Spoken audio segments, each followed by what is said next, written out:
السلام علیکم ورحمۃ اللہ وبرکاتہ۔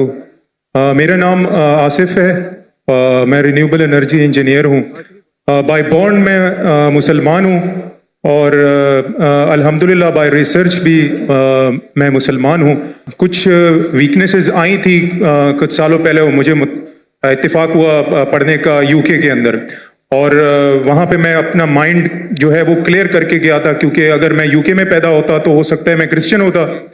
تو یو کے گیا اور وہاں پر کرسچنس پہ بھی ملا اور ڈفرینٹ ریلیجن لوگوں سے بھی ملا، اور ناٹنگھم اسلام انفارمیشن پوائنٹ کے تھرو میں نے دعوت بھی دی، ان سے ملا، اور جس طرح سے ڈیبیٹس ہوئیں، آپ کی بکس ہیں، احمد دیدات کی بکس ہیں، انہوں نے بہت ہیلپ فل کی، اور جب کرسچنز اور ڈفرینٹ تھے وہ بے بس رہ گئے، تو میرا یقین اور پختہ ہو گیا کہ اسلام اور قرآن کے علاوہ اور کوئی مذہب حق نہیں ہے، یہی صرف حق ہے تا قیامت تک، کیونکہ ان کی بے بسی دیکھی میں نہیں دیکھی وہیں پر۔ لیکن کچھ سالوں پہلے سر ایک شخص ہے، وہ بھی آئی پی سی سی احمد دیدات کے اسٹوڈنٹ ہیں، انہوں نے جو ابھی کلیم کیا ہے، آپ چاہیں تو میں اس کا نام بھی لے سکتا ہوں، انہوں نے کہا ہے کہ قرآن کی جو لٹرل میننگز ہیں جو عربک ہیں، عربک میں آپ جب ٹرانسلیٹ کرتے ہیں تو اس کی جو لغت ہے اس سے ہی آپ کو قرآن کو انڈرسٹینڈ کریں۔ آپ جو تفسیر دیکھتے ہیں یا پھر کچھ حدیث ہیں، اس سے آپ اگر دیکھتے ہیں تو وہ قرآن کی انڈرسٹینڈنگ بالکل بدل جاتی ہے، جیسے کہ وہ کہتے ہیں کہ تورات جو ہے وہ موسیٰ علیہ السلام پہ نازل نہیں ہوئی۔ تو میرا کوشچن یہ ہے کہ پوری کی فاؤنڈیشن ہی جو ہے اس نے ڈسٹرب کر دی ہے، کہ جیسے اس نے کہا کہ مسجد اقصیٰ جو ہے وہ فلسطین نہیں ہے بلکہ وہ پیلسٹائن میں ہے۔ تو یہ جو انڈرسٹینڈنگ ہے کہ آپ کہ قرآن جو ہے وہ صرف قرآن سے ہی سمجھا جا سکتا ہے، کیونکہ وہ اللہ نے اس کی جو ہے ذمہ داری لی ہے، باقی تو مین میڈ لوگوں نے کتابیں لکھی ہیں ساری جو اس کا کلیم ہے۔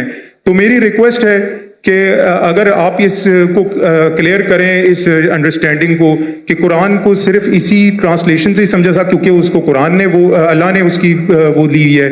تو اور ریکویسٹ ہے کہ سمجھ گیا بھائی، کب سے کھڑے ہوئے تھے، سمجھ گیا آپ سر، میں سمجھدار ہوں میں، اور کس کے بارے میں بات کرتے ہو بھی جانتا ہوں میں۔ جزاک اللہ۔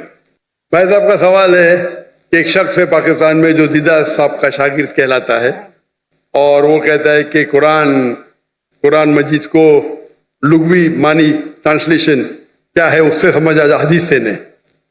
قرآن میں کئی آیتیں اطیعوا اللہ اطیعوا رسول، اوبے کرو اللہ کو، اللہ کے رسول کو۔ کیسے اوبے کریں گے؟ اللہ کے رسول ابھی زندہ ہے نہیں، ان کی ٹیچنگ زندہ ہے، جی انتقال ہو چکا ہے، انشاءاللہ جنت فردوس میں ملیں گے۔ انشاءاللہ۔ تو کس سے پوچھیں گے آج کی تاریخ میں؟ یہ اللہ کا تو کلام ہے نا، جی اطیعوا اللہ اطیعوا الرسول، obey Allah obey the messenger, کس سے پوچھیں گے؟ کدھر ہے؟ حدیث پوچھو ان سے، سمپل ہے۔ کوئی بھی اگر قرآن کا بیسٹ کامنٹری قرآن خود ہے اور اللہ کے رسول کی حدیث، دو چیز، قرآن خود اور اللہ کے رسول کی، یہ بیسک ہے۔ Best is Quran itself, کئی جگہ قرآن میں دو جگہ ذکر ہے، دو commentary, it is called itself. Number 2 اللہ کے رسول کی حدیث، اس کے بعد اینسلری، اور ہو سکتا ہے سائنس، ہو سکتا ہے ٹیکنالوجی، بعد میں آئیں گا۔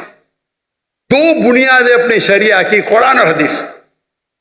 اور پھر قرآن میں یہ بھی لکھا ہے فَاسْأَلُوا أَهْلَ الذِّكْرِ إِن كُنتُمْ لَا تَعْلَمُونَ۔ سورہ نحل سورہ نمبر 16 آیت نمبر 43، سورہ انبیاء سورہ نمبر 21 آیت نمبر 7، دو جگہ لکھا ہے۔ اس سے پوچھو جو ایکسپرٹ ہے۔ یعنی قرآن میں سارے پرابلم کا، ایک جن نے پوچھا کھانا کیسا پکانا لکھے ہے، میں بولا ہاں لکھے ہے، کیا لکھے ہے؟ کوک سے پوچھو نا، کوک ایکسپرٹ ہے نا۔ وَاسْأَلُوا أَهْلَ الذِّكْرِ إِن كُنتُمْ لَا تَعْلَمُونَ، وہ باورچی سے پوچھو، بتائیں گے کھانا بن گیا ہے۔ تو قرآن ٹیلی گرافک بک ہے، تو باورچی سے بھی پوچھ سکتے ہیں آپ اگر آپ کھانا پکانا جانتے، برابر نا؟ جی۔ تو قرآن کے اندر گائیڈ لائن دیے گئے، best is Quran itself, number 2 صحیح حدیث۔ اینسلری بھی ہو سکتا ہے، مثال کے طور پہ آپ ایکسپرٹ سے پوچھ رہے، آپ سائنس کا پوچھ رہے، اگر آپ لغات سے کچھ ملتا ہے آپ کو، تو ایک ہوتا ہے کہ قرآن کی تفسیر تھرو قرآن، نمبر 1، ایک قرآن کی تفسیر تھرو حدیث،